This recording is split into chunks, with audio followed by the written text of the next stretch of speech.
There's clearly, as a result of the tournament, a gap between the fans and the England team. Now, how do you, as the new manager, go about beginning to bridge that gap?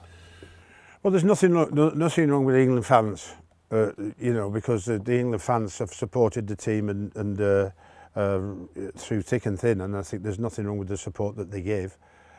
You can't expect an England fan to cheer you if you're not doing well. You can't expect any fan to cheer if the team isn't performing to the level that they think that it should be performing to. So the fans will get behind you if you're hitting that level, if you're showing that passion and commitment, but ultimately the quality and the team spirit that they recognise, they will get behind it and they will support you. And I think that we all have to face criticism at this level, and obviously for me the level of criticism sometimes is far greater at international level because it's just a short time together, but also the praise is far greater as well, you know, and I think that we've got to accept both of those for what it is, and we've got to try not to let it affect us both ways.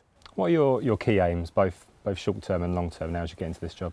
Obviously to pick the next squad and to integrate some ideas that come from myself and the other staff that are going to join me, as well as the existing staff have already gained a lot of experience, and to set out a plan to deliver what they need to do to try and win the next game, and really look no farther than that.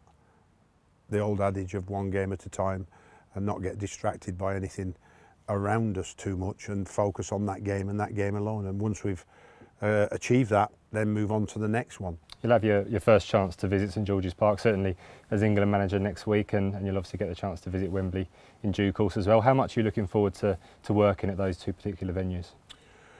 Well, St George's I know extremely well. I think that I've been there many times on my refresher courses and on my pro licence. I've always been very impressed with the facilities. It was long overdue that we had this fantastic facility and this hub of the development that we've got now to take every team forward, both at grassroots level and up to international level.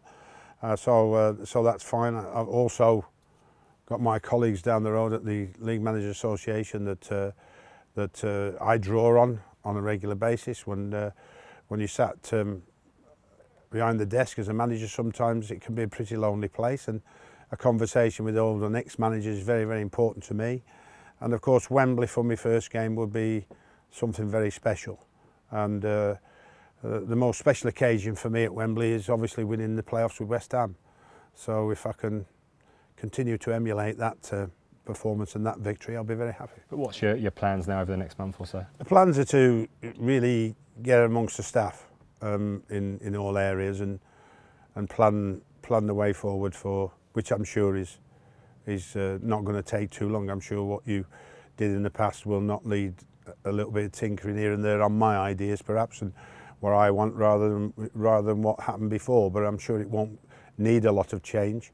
And really think tanks for me will be very important, from staff who have experienced the international football up to now, to talk to me on what their job is, how they do their job, what they deliver, and for me to take that on board and try and package it all together to deliver our expertise in each area to get the team out, and to pull all those departments together. And in the short term though, a chance to enjoy this, which I guess is probably one of the proudest days of your career. Oh, there's no doubt about that. It's not just me, it's my family. All my family is so proud that I've achieved this goal and this dream, and of course they were also very disappointed with me 10 years ago, and now they're absolutely delighted for me. Well, thanks, Sam. Pleasure.